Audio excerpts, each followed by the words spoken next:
Bismillahir Rahmanir Rahim. In the name of Allah, the Beneficent, the Most Merciful.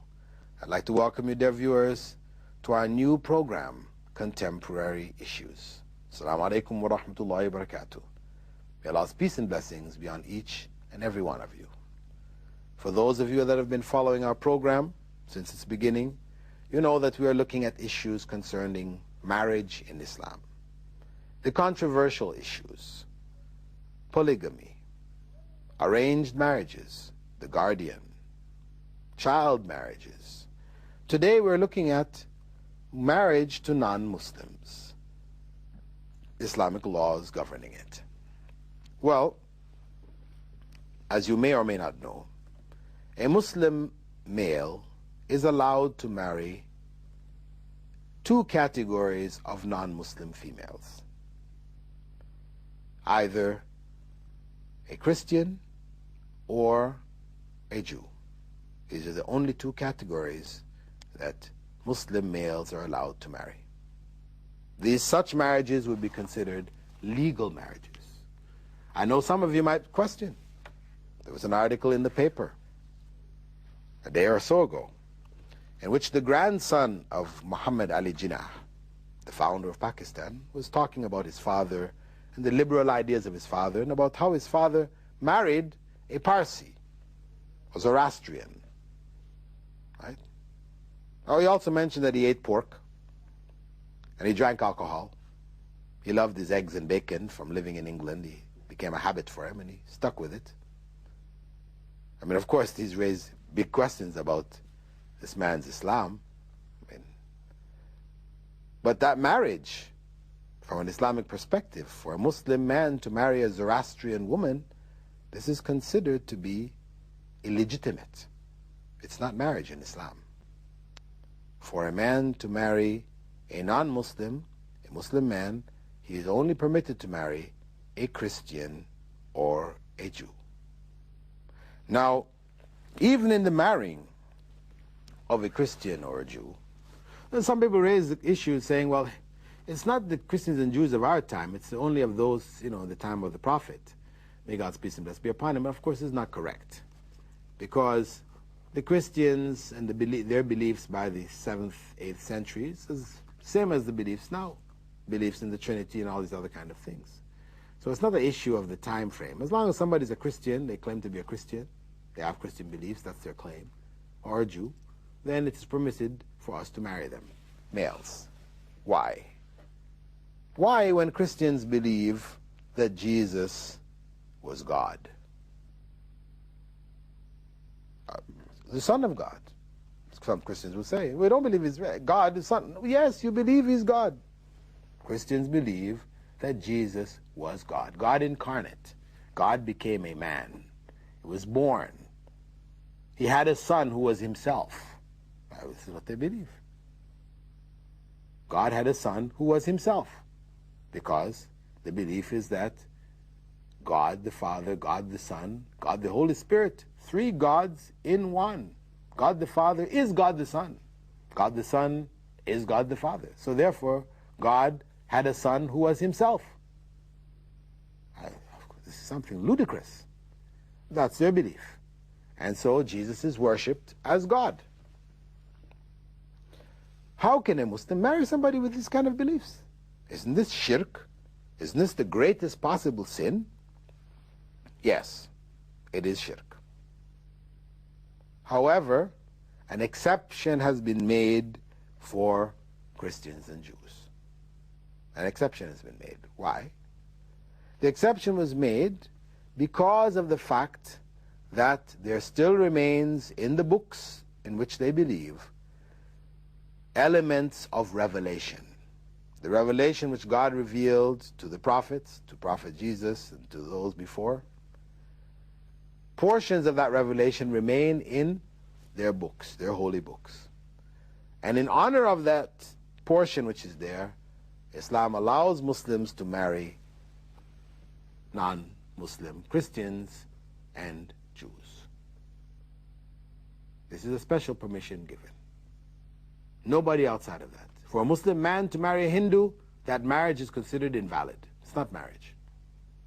Or a Buddhist, or a Zoroastrian, or a Mormon, or any of the, non-Christian sects which may claim Christianity, but is rejected by mainstream Christianity because they don't actually hold Christian beliefs. Such a marriage would not be considered marriage according to Islamic law. Now, on the other hand, that is permitted for males, but not permitted for females. Muslim females must marry Muslim males alone. So I may raise a question, why? Well, first and foremost, we should consider that when the Muslim male is allowed, according to Islamic law, to marry a Christian or Jewish female, it's not just any Christian or Jewish female. Unfortunately, many Arab and Indian, Pakistani men, so and so, will go to Europe and America, and due to the influence of the Western media on their minds, where the image of beauty now for them from these beauty contests and everything is blonde hair, blue-eyed, goddesses. This is the image of beauty. So these young men, they go to America, go to England. This is what they're looking for. And where do they go look for them? In the nightclubs, in the bars, etc. Yeah, they find some dancer or whatever. If they fall in love, this is paradise. One of the women of paradise here is ready to get married. And, well, she's Christian, I can marry her. Well, guess what? According to Islamic law, Allah describes those women as al-muhsanat.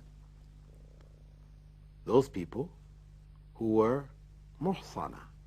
Those people, women who did not have sexual relations outside of marriage. Chaste women.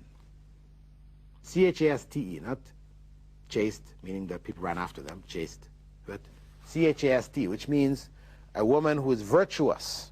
She has not had sexual relations outside of marriage. If she previously had relations, it was in marriage. She was either married and divorced, or married and widowed, or she was not married at all. She was a virgin. Such a woman, a man, Muslim man, may marry if she's Christian or Jewish. And guess what? Such women are few and far between in the West today. Virginity among young girls is considered to be something as, a sign that you're ugly. Nobody wants you. Virginity is a liability. It is not considered to be an honor in modern society. The whole idea of, having sexual relations is something promoted. Children are being taught, how to have sex in quote-unquote sex education classes. Teachers are bringing in dolls which, which are anatomically correct and demonstrating for the children, 12-year-old kids, 10-year-old kids, demonstrating for them sex, movies and all this kind of stuff. I mean, this is what is happening. Out of that, I know they were debating in New York City a year ago about distributing condoms to children in primary school. This is insane. The end result is that virginity is like finding virginity, finding a woman who's a virgin, is like finding a needle in a haystack. It's a rarity in that society today, Western society today, which has opened upon itself and promoted sexual relations, free relations amongst everybody. It is a rarity. So for you to go to a bar, you as a Muslim man, to go to a bar or a nightclub or whatever, and find a woman there, and think that this is a woman appropriate for marriage, you're sadly mistaken. You will not be marrying in accordance with Islamic law. You shouldn't be there in the first place anyway, okay? Because it's a place of corruption, drinking of alcohol, all these other kind of things. You shouldn't be there. This is not where you find a wife. Now, leaving that aside, if we go over to the other picture, the picture concerning why Muslim women are not allowed to marry non-Muslim men. I mean, is there an inequality? Is there a double standard here? Why men are allowed, women are not allowed? Well, primarily, this has been instituted by God to protect the religion of the women and the children, to protect them, protect their religion. Why? Because a Muslim man, if he marries a Christian woman or a Jewish woman, and he says to her, for example, I don't want you to bring any alcohol in the house. Okay? She doesn't. Bringing alcohol in the house, drinking alcohol, serving alcohol, this is not a requirement of being a Christian or a Jew. So they can give it up. If he says, I don't want any pork in the house, of course, Jewish women, they're not going to have pork anyway. But a Christian woman who's eating pork, if he said no pork, she may like it and not want to give it up because she likes it, but she can give it up. The religion doesn't say she cannot. There's no threat to her religion. Similarly, if he says to her, for example, I don't like you going out, exposing yourself, wearing a miniskirt, tight clothes, showing off your body. I don't like it. I feel, you're my wife. I don't want people staring at you this way. So please wear something loose. Not necessarily having to wear the complete dress of the Muslim woman when she's outside of her home, but at least wear something loose, cover yourself up. Don't expose your body. Well, again, neither Christianity nor Judaism states that a woman, when leaving her home, must expose her body. It's not a requirement. So for her to comply, it's quite legitimate, quite reasonable. Even in Christianity, when you look at the religious art, the images, the icons of Mary and the women around Jesus, etc., they're all wearing loose clothing. Loose clothing at a time when the Romans and the Greeks, wore clothing which exposed their bodies. So we can see from that the man, Muslim man, in asking his wife to comply with Islamic law, she will not be doing anything which is against her religion. He cannot tell her, don't pray to Jesus. No. If he marries, she marries her, she's a Christian, she has the right to her prayer. Don't go to the church. He cannot stop her from going to the church. He has to allow her to continue her religion. Furthermore, if he goes to visit his friends, if he tells her, for example, hey, when we go visit our friends, I know it is your custom that when couples meet, the males kiss the women and the females kiss the men on their cheeks, maybe on their lips, friendly. It's part of friendship, and this is part of Western custom in a number of places in the West. So if the husband says, hey, listen, I don't want you to go kissing anybody else. You understand? You're my wife. The only person you kiss is me, or our kids, or your father, your mother, so-and-so, okay. But men, other men, no. It's not a good idea. I don't want you shaking their hands. I'm not going to shake any women's hands, and I don't want you to shake any men's hands. Why? Because these things, these contacts, though we may say, oh, it's passing contact, we're just shaking hands, you don't know what can be conveyed in a handshake. People who have lived that life, been out there, much can be conveyed of desire, etc., in a simple handshake. Not to, to consider kissing.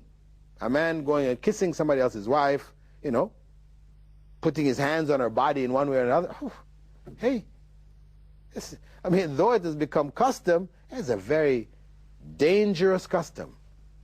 It is promoting feelings which can lead to the breakdown of families. So the Muslim man says, wife, I don't want you doing these things. It's not against her religion. Christianity, Judaism does not say you must do these things. So her religion is intact. If he asks her to comply with basic social dietary laws of Islam, and she will likely comply because she's the wife, etc., she wants to to go along with it. She loves her husband. Now switch it around the other way. The Muslim woman married to the Christian man. Christian man says, I like my alcohol. I know you don't drink it, but I want you to get some. Go to the store, buy some alcohol, bring it home, serve it to me, pour it, give it to me. She's in a dilemma because it is forbidden in Islam for her to purchase alcohol, to pour it, to serve it, even though she doesn't drink it. All of that is forbidden. sinful. But she wants to please her husband. Her religion is threatened. If he says, pork, go buy me some pork. Cook it, serve it, give me. You don't have to eat it. I know you don't believe in it. You know, your religion says you can't eat it, but give me. I want it. Again, she's in a dilemma. It's forbidden for her. Cook it up, serve it, buy it. Forbidden. He says to her, well, listen, when we go outside, I like to feel proud. I like my woman, when she walks with me, everybody's looking at her and saying, woo, what a looker. She's really beautiful. Hey, where'd you get such a beautiful wife? So-and-so. I want people to have this, view of my wife. I want to feel proud of you. So when you go outside, take off that scarf. I don't want you wearing the scarf. Let your hair out. Wear a tight top. Tight clothes, short. Expose your legs. High heels. Of course, all of this is forbidden in Islam. Sinful for her. She wants to please her husband. Her religion is threatened. He says when we go to meet our friends, our neighbors, don't feel shy. Kiss the guy. Let him kiss you. Don't fight against it. If we're sitting with him and he turns on the music, he wants to dance, he asks you to get up and dance with him, dance with him. Well, all of this is forbidden in Islam. So for the sake of that woman, her religion, Islam says, no, you as a woman should only marry a Muslim man. Because your nature is to compromise. Your nature is to facilitate. You don't like conflict. You want to make compromises to make things workable. You want to keep harmony. That's your nature. And if you do that in the context of being married to a Christian or Jewish man, you're liable to compromise your religion. And this is forbidden. So for the sake of her religion, and the religion of her children, because then the Christian man will say, I want my kids raised as Christians. I want them going to Christian schools, etc., etc., etc. Quite possibly. He may not. But the point is that if he does, she is threatened. Her religion is threatened. The religion of her children is threatened. I should point out here that because of the fact that in non-Muslim societies today, in the West, in America, in England, France, Germany, etc., if a Muslim man marries a non-Muslim woman and they get divorced, the courts will give those children to the mother. And in such a case, the mother is going to raise those children as non-Muslims, Christians or Jews. That is the greatest likelihood. On the basis of that, many Muslim scholars today hold that it is forbidden. It's not permissible for a Muslim man to marry a non-Muslim woman in those environments, in those circumstances. In a Muslim country, it's different, because in a Muslim country, the children will be given to you as the father, Muslim. The children will be considered to be Muslim, and it's your right to raise them. But in the non-Muslim countries, the children will be given to the wife. That's the common practice. Normally, in the Muslim country, amongst Muslims, the children will be given to the mother. If they're below the age of 7, etc. After that, they're given a choice whether they want to go with the father or the mother. But before that, they'll be given to the mother. But if the mother is a non-Muslim, then they will give those children to the father to protect their religion. So what is permissible in the Muslim environment, where the society will support and protect the interests of the children, in a non-Muslim environment, a number of scholars have ruled that it is really not permissible. Though on a general level, yes, the permission is there under those circumstances where the harm, the great harm that can come out of it is quite evident, then it should be avoided there. And this has led, these kind of breakup of marriages have led, for husbands kidnapping their children in America and England and other countries and fleeing back to their home countries to protect their children's religion. This is not a good situation, and we should consider, when marrying non-Muslims, these considerations have to all be taken into account. With that, dear viewers, I hope that this point of marriage to non-Muslims has become clear, that Muslims, Muslim males may marry non-Muslim females, Christians or Jews, if they are virtuous in a Muslim environment. Muslim women may not marry other than Muslim men for the sake of protecting their religion and the religion of their children. With that, dear viewers, I'd like to thank you for being with us in this segment of our program, Contemporary Issues. And I hope that you'll be with us in our coming program, in which we'll be discussing a recent phenomena in Western law, rape in marriage, where a man may be accused of rape, be put in jail for having sexual relations with his wife without her consent. With that, dear viewers, I'd like to thank you again and bid you farewell. Assalamu alaikum wa rahmatullahi wa barakatuh.